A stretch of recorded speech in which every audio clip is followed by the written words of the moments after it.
because I was sort of overwhelmed by everything. I know, really, I am. It's really great to be here. Oh, did I do some? Everyone knows I have this like horrible problem with the microphones. I always am like, oh yeah, I'll adjust that for you, and it's like, all right. So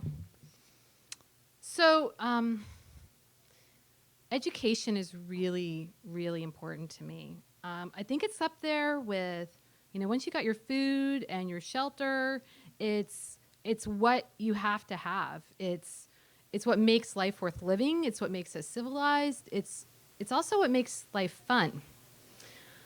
And all right, I come from a family of educators, so maybe that's partially why I feel this way. You can go back to my great aunt Josephine. She was a kindergarten teacher in Brooklyn, and my dad was my middle school principal. Yay! And I actually followed along. I got into education too, but in a kind of different way. They were all public school educators, and I went into media education, mostly after school programs, nonprofits, but I get to work a lot with public schools, which I still feel like I'm touching back into the family heritage. And when I was in Baltimore, where I lived there for about 20 years, and I did these media education programs there and after school with young people where we basically taught the technical skills, and then they would take the skills and tell stories about things that mattered to them. And it was a really, really broad array of stuff. We were middle school through high school. They were talking about fashion, romance, bullying, technology, and then they were talking an awful lot about their school experience. And just to give you some context, the number of kids in Vermont who go to public school is the same number of kids who go to public school in Baltimore City. All right? This is a gigantic school system and a very, very under-resourced one. Like, so bad that a judge had actually ruled that the state owed the city like tens of millions of dollars, that they were like way, way off in their budget, and they had to be paying it back on a yearly basis, but they weren't. And, young people are really smart. They figured this stuff out. They knew they were owed money. And first they did some speaking at the to the governor and writing letters, and then they started organizing, like for real. And they did this student walkout where like all these high school students came, like hundreds and hundreds of kids came and gathered at City Hall in just this mass. And my students came and filmed them. So they were making a documentary about all the student organizing that was happening. And they were doing this thing called a die-in, where they were just lying on the ground with like red duct tape on their chests. And they had these signs that said, "No education, no life," because they really clearly got that they were being cheated out of a future by not getting an adequate education. The documentary did really well. It got screened all over the country. It really helped the young people who were featured in it move on to do other interesting things. It did not move the state to bring more money to the city.